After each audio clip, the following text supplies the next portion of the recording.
Ça y est, on arrive à la fin de cette série et pour finir cette explication sur la loi de l'attraction, il faut que je vous parle du troisième levier, le corps, votre corps.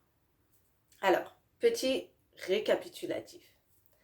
D'abord, vous devez décider quelle demande vous allez faire à l'univers. Quels rêves, désirs, souhaits voulez-vous voir arriver dans votre vie? Qui voulez-vous être?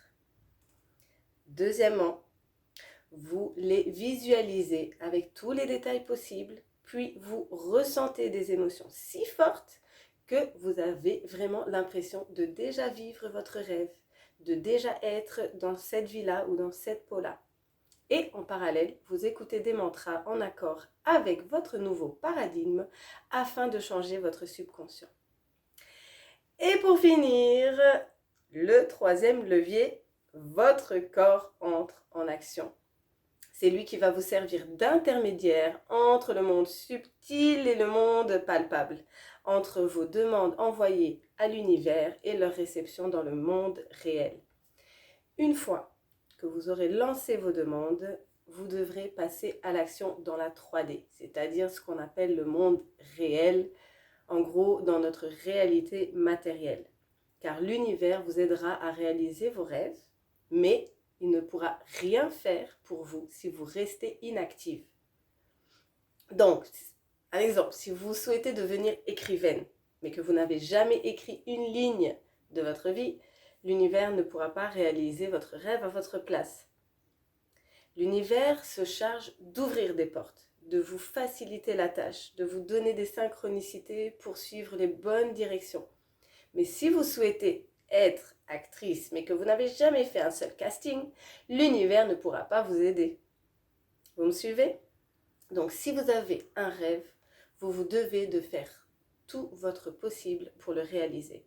De cette façon, l'univers trouvera un moyen de vous envoyer ce que vous avez imaginé avec tant de détails et d'émotions. Mais vous n'avez pas le choix. Vous devez faire chaque jour des petites ou grandes actions qui vous rapprochent de votre rêve.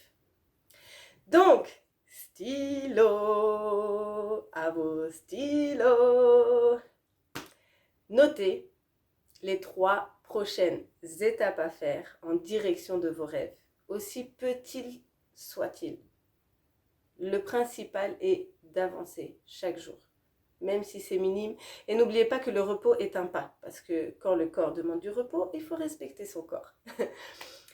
Voilà, nous avons fini avec la série sur la loi de l'attraction. Je vous reviens très bientôt avec d'autres pépites. Peut-être sur les blessures de l'âme, tiens. Dites-moi en commentaire si ce sujet vous intéresse. Les 5 blessures de l'âme qui vous empêchent d'être vous-même. Et des exercices pour guérir les blessures en accord avec ces 5 blessures. Dites-moi si ça vous tente qu'on commence avec ce sujet la prochaine fois. Allez, bis passionnés et likez, partagez et chantez avec moi.